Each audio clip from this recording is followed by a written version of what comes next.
Murari Babu NSS കരയോഗം ഭാരവാഹിത്വത്തിൽ നിന്നും രാജിവെച്ചത് Perunna NSS കരയോഗം vice president സ്ഥാനം. ശബരിമല മുൻ അഡ്മിനിസ്ട്രേറ്റീവ് ഓഫീസറായ മുരാരി ബാബുവിനെ നേരത്തെ സ്വർണ്ണ കവർച്ച വിഷയത്തിൽ സസ്പെൻഡ് ചെയ്തിരുന്നു. NSS നേതൃത്വം നിർബന്ധിത രാജി എഴുതി വാങ്ങി എന്ന സൂചന. മിഥുൻ അയ്യപ്പൻ ചേരുന്നു. മിഥുൻ, ശബരിമല സ്വർണ്ണ കവർച്ചയിൽ മുരാരി ബാബുവിന്റെ പങ്ക് വ്യക്തമായതുകൊണ്ടാണോ ഇത്തരത്തിൽ NSS കരയോഗത്തിൽ നിന്ന് നിർബന്ധിത രാജി സമ്മർദ്ദത്തിലേക്ക് കാര്യങ്ങൾ എത്തിയത്? പുരോഗമിക്കുന്നതിന്റെ ഭാഗമായാണ് ഇപ്പോൾ ഉണ്ണികൃഷ്ണൻ പോറ്റിയെ കോടതിയിൽ എത്തിച്ച് മറ്റ് അറസ്റ്റ് അടക്കമുള്ള നടപടികൾ രേഖപ്പെടുത്തി കോടതിയിൽ എത്തിച്ച് മറ്റു നടപടികൾ മുന്നോട്ട് പോവുകയാണ്.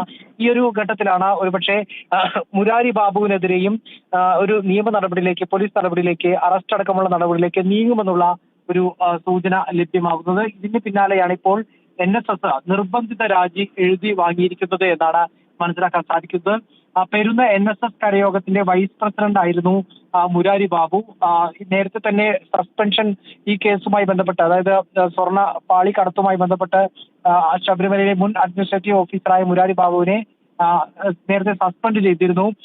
ഈ സ്വർണം ചെമ്പ് എന്നുള്ള നിലയ്ക്ക് രേഖപ്പെടുത്തിയതിലടക്കം മുരാരി ബാബുവിന് വ്യക്തമായിട്ടുള്ള പങ്കുണ്ട് എന്ന് കണ്ടെത്തിയതിനെ തുടർന്നായിരുന്നു നടപടി ഉണ്ടായിരുന്നത്. ഇതിന് പിന്നാലെയാണ് ഇപ്പോൾ NSS ഒരു നിർബന്ധിത രാജിയിലേക്ക് എത്തിയിരിക്കുന്നത്.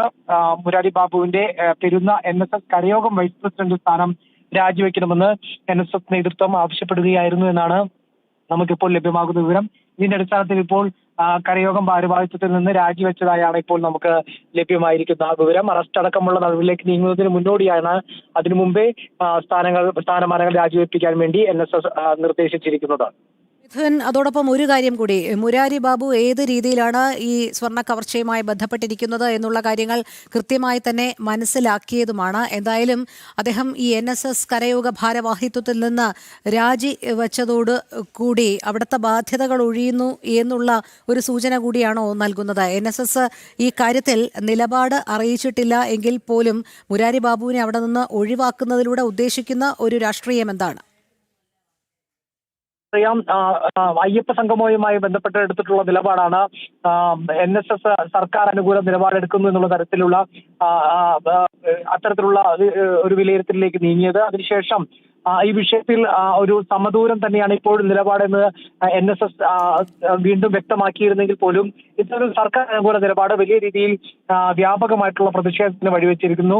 ജനറൽ സെക്രട്ടറി സ്ഥാനത്ത് നിന്ന് സുകുമാരൻ നായർ രാജിവെക്കണമെന്നാവശ്യപ്പെട്ട് വിവിധ കരയോഗങ്ങളിൽ പ്രതിഷേധം തുടരുന്ന ഒരു സാഹചര്യമുണ്ട്. ഇതിനിടെയാണ് ഇപ്പോൾ ഈ സ്വർണ്ണ കടത്തു കേസുമായി ബന്ധപ്പെട്ടും ഇത്തരത്തിലുള്ള വിവാദങ്ങളിലേക്ക് മുരാരി ബാബു അടക്കമുള്ള മുരാരി ബാബു എത്തുന്നത്. അത് ഒരു NSSന്റെ പ്രതിനിധി എന്നുള്ള നിലയ്ക്ക് കൂടുതൽ പ്രതിരോധത്തിലേക്ക് സംഘടന പോവും. അങ്ങനെയെങ്കിൽ അത്തരം നീക്കങ്ങളിലേക്ക് സംഘടനയെ വലിച്ചിഴക്കാതിരിക്കുന്നതിന് വേണ്ടി ഇത്തരത്തിലുള്ള ഒരു മുൻകൂർ നടപടി എടുക്കുന്നു. ഒപ്പം തന്നെ ഈ വിഷയത്തിൽ ഒരു കൃത്യമായിട്ടുള്ള ഒരു നിലപാട് പ്രഖ്യാപിച്ചിട്ടില്ലെങ്കിൽ പോലും ഈ നടപടി അത്തരത്തിലുള്ള ഒരു സൂചനയാണ് നൽകുന്നത്. കാരണം ഇത്തരത്തിൽ ഈ സ്വർണ്ണക്കടത്തുമായി ബന്ധപ്പെട്ടുള്ള വിഷയത്തിൽ NSS സർക്കാരിന് എതിരെ നിലപാടെടുക്കുന്നു എന്നുള്ള ഒരു ഘട്ടത്തിലേക്ക് നമുക്ക് വിലയിരുത്താവുന്ന ഒന്നാണ്. ഏതായാലും പക്ഷേ ഇപ്പോൾ ആ പ്രത്യക്ഷമായിട്ടുള്ള നിലപാട് പ്രഖ്യാപിച്ചിട്ടില്ലെങ്കിൽ പോലും മുരാരി ബാബുവിനെതിരെ ഇത്തരത്തിലുള്ള നീക്കത്തിലേക്ക് NSS നേതൃത്വം നീങ്ങിയിരിക്കുന്നു.